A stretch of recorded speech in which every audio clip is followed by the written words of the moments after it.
wood is everywhere that the lighter blue is. Notice, we even have one area of orange, and that's the only raised surface on the third piece of wood. You have to register those, and so this had to go through the press 3 times.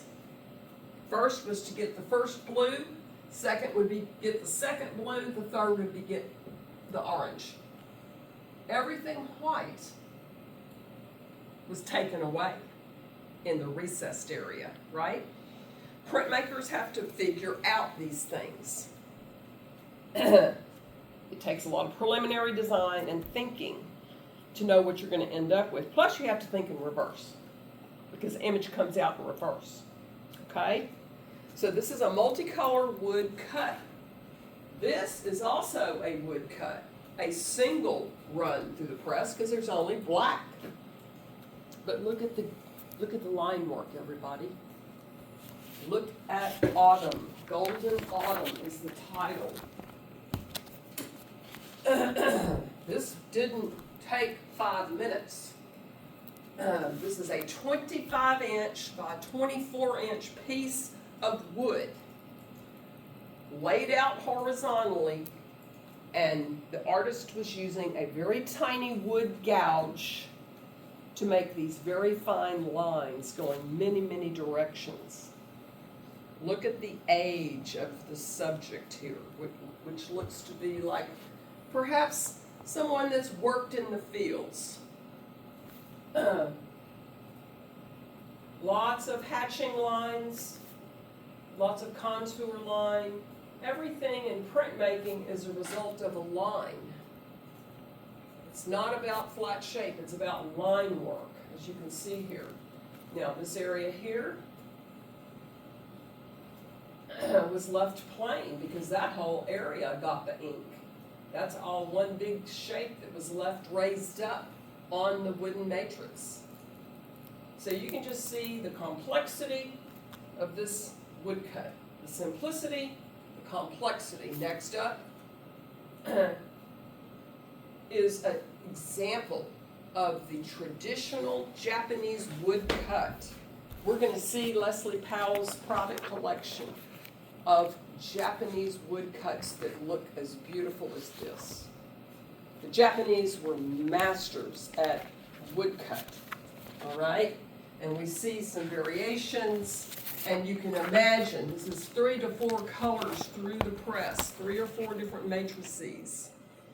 And these are 3 different works of art.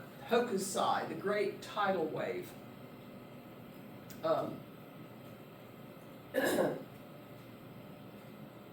Now, next up, under relief still is wood engraving. The only difference between wood engraving and wood cut, instead of carving on the side grain of the wood, if I go outside and I chop down a tree, what am I going to see when I look at the stump? The concentric rings, and I'll know how many years how old that tree is, right, by counting those rings. And if I sliced up the log and had everybody in here with a nice round disc, about 2 inches thick, and you carved it, you would be carving on the end grain of the wood. Tighter grain. The inside of the wood, not the side grain. It's the only difference between a wood cut and a wood engraving. The end grain of the wood is tighter, allowing for finer, more delicate lines. And a burin is the tool that's used, not a wood gouge. And this is what it can look like. A wood engraving on the end grain. This is called the growing corn, 8.5 by just 4 inches. This is a tiny piece. So some very delicate line work. Look how individualized. Everybody look. You see all these individual little hatched lines and then cross-hatched lines? Very tight work, wood engraving can be because of the tight surface of the carved surface. Wood engraving can look like this.